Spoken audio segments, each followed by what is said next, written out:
Here's an AFN News update for you. I'm Bronson Woodruff. A judge today has postponed a decision on whether to undo President-elect Donald Trump's conviction in his hush money case, as his lawyers argued that his election last week warrants dismissing the case altogether so he can run the country. New York Judge Juan M. Merchan had been set to rule today on their earlier request to throw out his conviction for a different reason, because of a U.S. Supreme Court ruling this summer on presidential immunity. Instead, he told Trump's lawyers he'd delay the ruling until November 19th so prosecutors can give their view of what to do in light of Trump's impending return to the White House.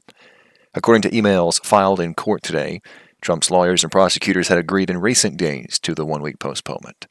Prosecutor Matthew Colangelo wrote that because of the, quote, unprecedented circumstances, prosecutors needed to consider how to balance the, quote, competing interests of the jury's verdict and the presidency.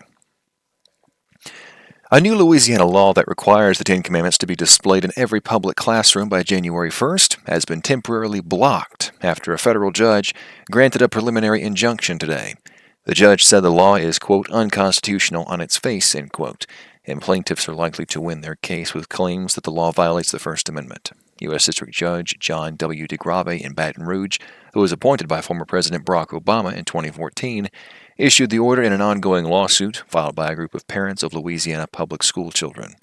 They say that the legislation violates First Amendment language, forbidding government establishment of religion and guaranteeing religious liberty.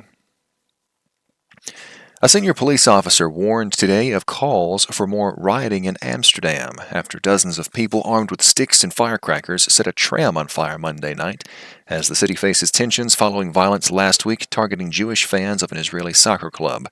Police said the fire Monday was quickly put out and riot officers cleared the square.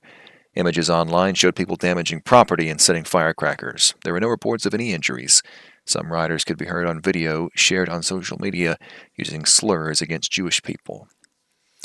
Haiti's international airport shut down temporarily on Monday after gangs opened fire at a Spirit Airlines flight landing in Port-au-Prince. The U.S. State Department and the airline said this. The latest violence came as a new prime minister was sworn in.